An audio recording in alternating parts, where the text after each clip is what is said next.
Gracias por acompañarnos aquí en la TV Legislativa. Vamos a conversar con el diputado por el Limón, don Jason.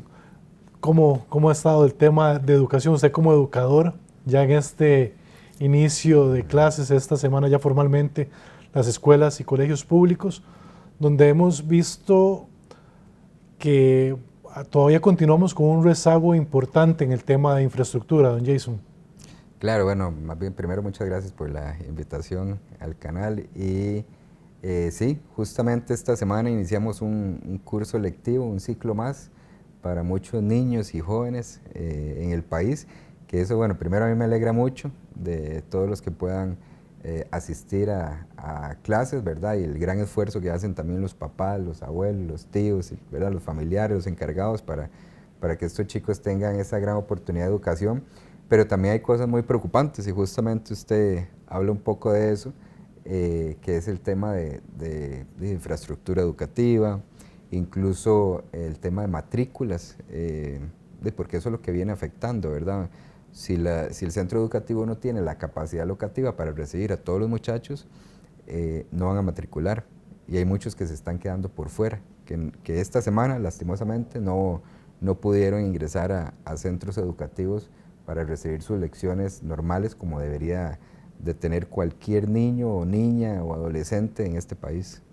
Don Jason, se habló hace pocos días que se va a rebajar la cantidad de niños por grupo. ¿Qué tanto beneficia esto, usted como educador, el tema en el aula? ¿Cómo das un mejor apoyo a los muchachos Claro, y a los niños? bueno, a ver, digamos, el reducir la cantidad de grupos, por supuesto, es beneficioso en dos líneas.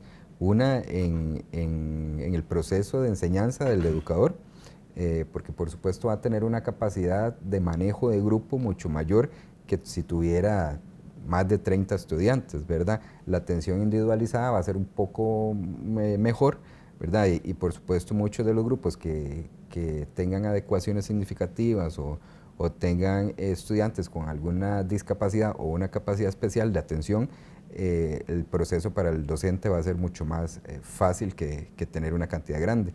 Y también el proceso de enseñanza del aprendizaje del estudiante, que por supuesto a tener un ambiente mucho más relajado, porque incluso los factores externos, ya sea, ¿verdad?, el espacio en el aula, la ventilación y todo eso afecta el proceso del aprendizaje del niño, ¿verdad? O de la niña o del adolescente. Y por supuesto va a tener más espacio para poder evacuar más dudas, para poder tener más espacio personal, digamos, para ese proceso de aprendizaje. Que en ese sentido es una excelente idea. Eso no viene de ahorita, siempre se ha hablado. Poco a poco se han ido reduciendo los grupos, lo que pasa es que con la apertura de muchos más centros educativos, ahí es donde han ido disminuyendo poco a poco, ¿verdad? Los grupos, no porque hay menos niños ni menos adolescentes, sino porque también hay más centros educativos, SINDEAS y otras modalidades que la gente ha empezado a migrar, ¿verdad? Que les ha permitido ahora tomar esta decisión de el ministro de Educación de poder reducir los grupos, pero eso tiene consecuencias también. ¿Cómo cuáles, don Jason? Bueno, empezando por lo que dijimos en el inicio de la entrevista, el tema de infraestructura influye mucho. Hoy día hay centros educativos que niegan matrícula a los estudiantes porque no tienen campo. Entonces imagínense, llenan los grupos con 32 estudiantes, reducir eso quiere decir que uno, o se mantienen esos 32 porque no alcanza para abrir los grupos, ¿verdad? Porque no es que si tenemos 32 lo dividimos en dos, sino que primero hay que llenar un grupo de 25, luego el otro se llena de 25 y luego el que queda puede ser entre 15 a 25, ¿verdad? No es que nada más se van a dividir ahí que calcen. Esto quiere decir que no va a haber una capacidad de apertura de grupos, por más que el centro educativo quiera. Y eso lleva más consecuencias, porque primero los chicos no van a tener matrícula igual. Y también se tienen que abrir más grupos, eso quiere decir que se tienen que abrir más lecciones para el centro educativo. Y normalmente en presupuestaria, hoy, si ustedes revisan, muchos centros educativos iniciaron lecciones sin la capacidad completa de docentes en todas las materias para recibir en los centros educativos. Entonces, si ni siquiera hay capacidad presupuestaria para aumentar el número de lecciones, ¿cómo van a abrir más grupos? Porque si usted abre más grupos necesita más docentes. Porque eso se suma también a los problemas con los recortes en la Junta de Educación. Totalmente. Y con juntas de educación además, el tema de transporte estudiantil, el tema de comedores escolares, el tema de incluso la operatividad del mismo centro, ¿verdad? Llámese de limpieza, de implementos de la oficina, o sea, muchas cosas que tiene que aumentarse más bien un presupuesto en cada centro educativo para tener la capacidad de recibir muchos estudiantes más. Y los docentes también, para poder contratar más docentes o aumentarle lecciones a los docentes que ya están en los centros educativos. Y imagínense que el año pasado nosotros acá en la Asamblea Legislativa aprobamos en el presupuesto extraordinario una moción porque no alcanzaba ni para pagar las suplencias ni los aguinaldos, ¿verdad? Y para este año va un presupuesto similar para educación. Eso quiere decir que la próxima Asamblea Legislativa, a final de este año, le tocará también hacer malabares para ver cómo enviamos fondos al Ministerio de Educación Pública para poder pagar esta gran ola más bien de apertura que se va a dar. Es una excelente idea, pero en la operatividad tienen que calcularlo bien. El ministro está teniendo buenas ideas, pero ¿cómo va usted a llevar estas ideas a la ejecución si no le dan las herramientas necesarias a un ministerio para poder tener la contención del gasto que tenga que hacer, tener la capacidad operativa de poder trabajarlo? Y incluso lo vemos en presupuestos como por ejemplo, para este año redujeron como 7.500 millones para infraestructura educativa.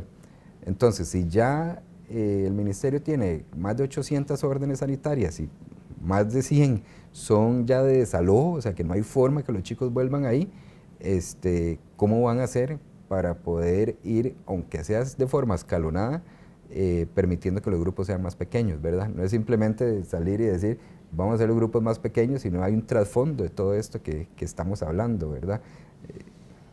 Y ese tema presupuestario es clave en un ministerio como el de Educación, ¿verdad?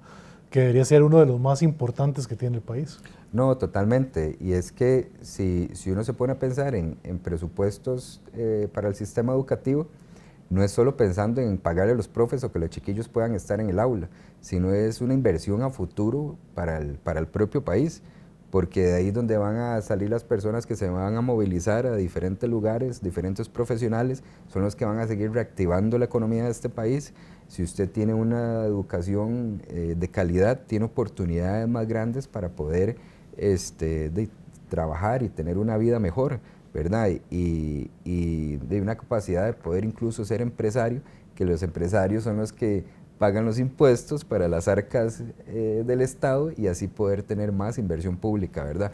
Pero si nosotros estamos destinando a los niños y a los jóvenes a tener una educación de mala calidad, lo que estamos haciendo más bien es condenándolos a que cuando sean grandes estén dentro de los anillos más grandes de pobreza que se puedan hacer. Don Jason, otro punto importante que hemos visto, un cambio en el Ministerio de Educación, es lo que tiene que ver con el nombramiento de docentes. Se está buscando que más docentes queden en plazas en propiedad, pero un punto que usted tocaba también que es relevante es el tema presupuestario. Sí, claro. Bueno, eso se ha ido mejorando en dos sentidos. Uno, con la ley de empleo público, ¿verdad? Que uno de los transitorios daba un plazo para poder nombrar a las personas que tenían más de 2 años en su puesto, ¿verdad?